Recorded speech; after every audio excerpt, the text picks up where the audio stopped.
नोकरीचे आमिष दाखवून फसवणूक करणाऱ्या आरोपींना गोंदिया पोलिसांनी बेड्या ठोकल्या आहेत। पोलीस शिपाई पदाकरिता नोकरी लावून देण्याकरिता पैसे घेऊन त्यांना नियुक्तीपत्र देणार आहे अशी माहिती पोलिसांना प्राप्त झाली होती। यावरून पोलिसांनी फसवणूक करणाऱ्या आरोपीला अटक केली आहे।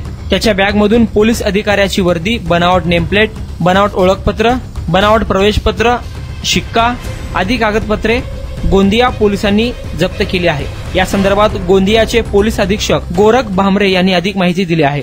आपल्या इथे डुग्गीपार पोलीस स्टेशनमध्ये एक गुन्हा दाखल झाला आहे। त्याच्यामध्ये आपल्या पोलिसांना एक गुप्त माहिती मिळाली होती की एक इसम आहे तो औरंगाबाद येथे किंवा इतर ठिकाणी पोलीस भरतीमध्ये लावून देतो असे आमिष देऊन त्या नागरिकांना पैसे मागत होता।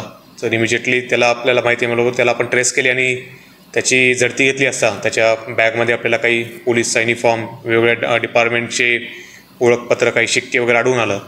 त्याला आपण इंट्रॉगेशन केले असता त्याने ते कबुली दिली की तो असे खोटे आमिष दाखवता लोकांना की पोलीस भरतीमध्ये लावून देतो आणि त्याचे पैसे उकळत आहे।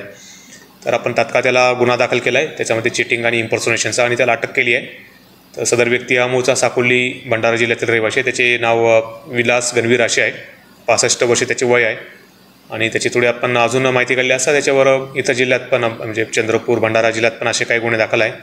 तर एकंदरीत असं भरतीचे खोटे आमिष दाखवून फसवणूक करणारा व्यक्ती दिसत आहे। तर बाकी आता सगळं त्याच्या इतर गुन्ह्यांची पण आपण माहिती घेत आहोत आणि जनतेला पण आम्ही याचे प्रेस नोट मार्फत आवाहन केलं की अशा काही इतर व्यक्तींकडून ज्याने पैसे वगैरे घेतले असेल भरतीच्या नावाखाली करतात त्यांनी पण पुढे यावं आणि आपल्याला माहिती द्यावी।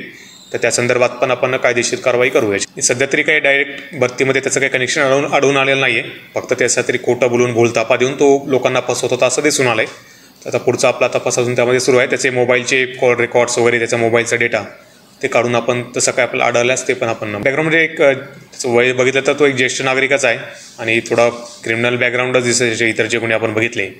तर युजली असा काही त्याचा व्यवसाय वगैरे स्पेसिफिक नाही आहे काही, तर याच्यामध्येच तो इन्व्हॉल्व दिसत आहे अशा कारनाम्यांमध्ये। आणि फसवणुकीसंदर्भातच गुन्हे दाखल आहेत, तर आपण त्याचा पूर्ण आता क्राईम चार्ट वगैरे तयार करणार आहोत आणि तत्कालीन तिथले जे गुन्हे दाखल आहेत त्यांना पण आपण पत्रव्यवहार करणार आहोत की इथे पण असा गुन्हा दाखल झाला आहे, जेणेकरून सगळीकडे एक याविषयी एक जागरूकता यावी आणि इतर ठिकाणी पण गुन्ह्यांना प्रतिबंध व्हावा। आपण ती माहिती पाठवणार आहोत।